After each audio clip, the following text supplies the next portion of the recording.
Have you been told that you're not good enough or you can't do something?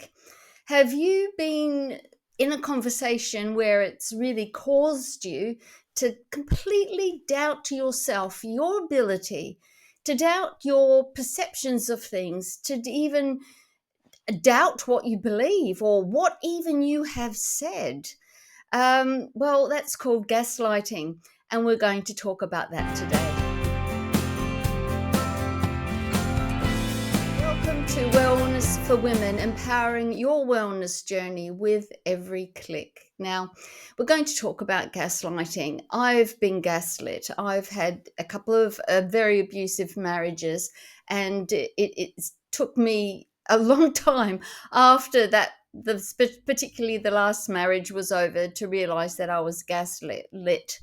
And then I realized that there were other people in my life too, and people who were acquaintances and perhaps colleagues at work and people that I met socially that were gaslighting me because I learned to recognize what it was. And it's really important to understand what it is. Now I have far more confidence than I have ever before, and I don't doubt my own perceptions anymore because I've stood up against being gaslit. I understand what it is. I understand, looking back, how it has worked with me and how I didn't see the red flag. So, number one, what is gaslighting? Well, gaslighting is a technique used by very manipulative people to make you doubt yourself. So they can replace what you've said, what you've thought, even what you've done with their story, with their scenario. And so you become very dependent upon them in the long term. And because you doubt yourself, you question yourself, and then you always look to them, you take their lead. And that's what gaslighting is. It is a technique, it is a tool used, created so the manipulative people can force you very quietly, completely by stealth. You don't really realize it's happening. The technique is so clever that you end up doing, saying, and even being who that person wants you to be. And these people are very patient. This happens over a long term. So, number two, how does it start? Well, it starts with love bombing. A person that has come into your life, they give you a lot of hearts in emojis, or they give you a lot of kisses, they give you a lot of accolades, they give you a lot of compliments, and you don't even know them. And they're trying to draw you into their net. They're looking for vulnerable people. I won't say weak people, because you can be vulnerable but very a strong person, but you can be vulnerable at a certain time in your life. And I've never really regarded myself as a weak person, but there's been times in my life that I've been very vulnerable, and I have fallen for the gaslighting. And so be careful when you're going through times of vulnerability. It might be a major change in your life. It may be a tragedy in your life. It may be as simple as a job change can make you a little bit off balance and make you feel that, oh, you want some help, or you're looking for somebody, you're looking for something. Be aware at those vulnerable times that there may be people coming into your life, or perhaps already are in your life, that detect your vulnerability and try to take advantage of it. And it's called protecting your heart. You know, I lived in America many years ago. And when I was living in the Midwest, a very good friend of mine, he said to me, Paula, stop wearing your heart on your sleeve. And I didn't really understand all that he meant. It took me many years to really understand. And what he's saying is that you're too vulnerable, you're too naive, pull back a little bit. To stop sharing absolutely everything with everybody until you really know that you can trust them.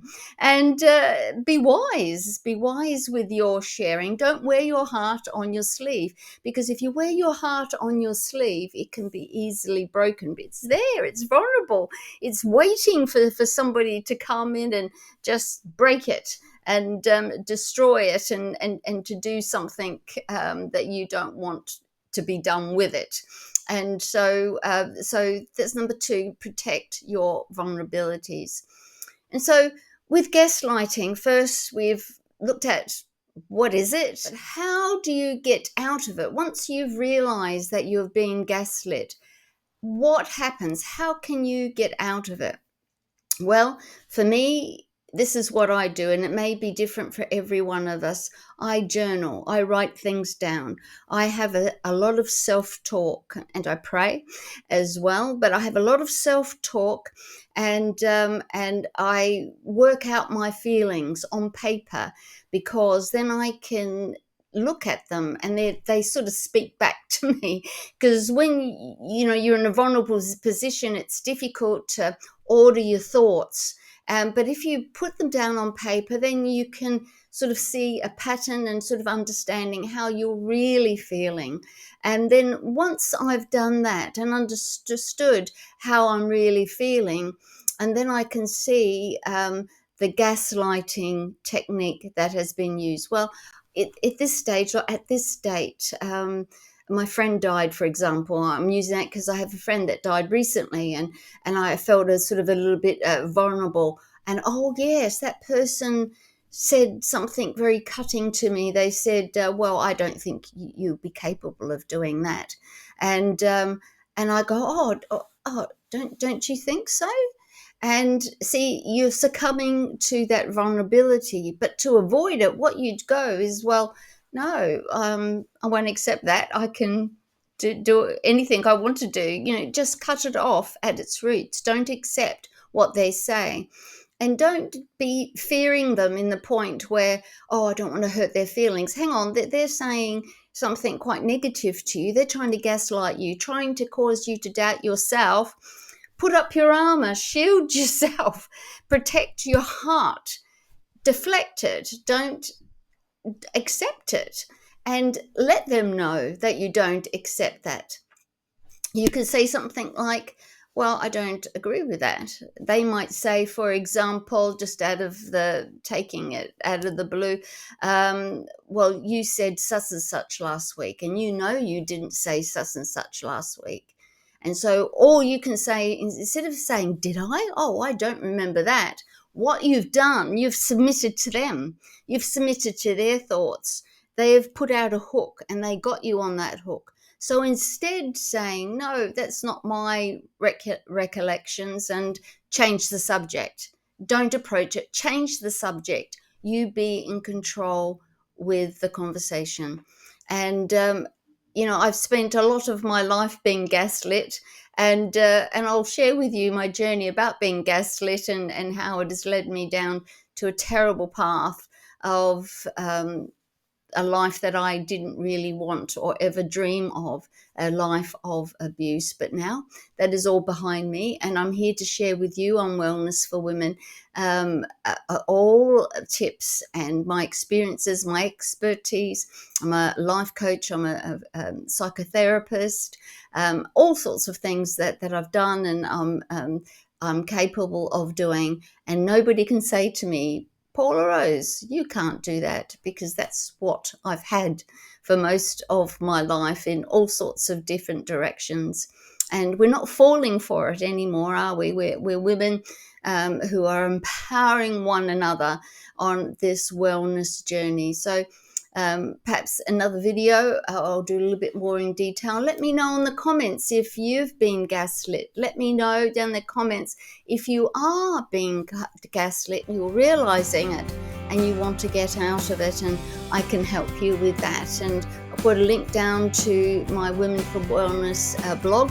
There's lots of resources on there for you, so please go on there and subscribe and to get those benefits. And thank you very much for watching. and I'll see you in the next video. And remember, live life on purpose, because you only have one life. This is it, folks. This is it. So live in faith, hope, and love, and I'll see you in the next video. Bye.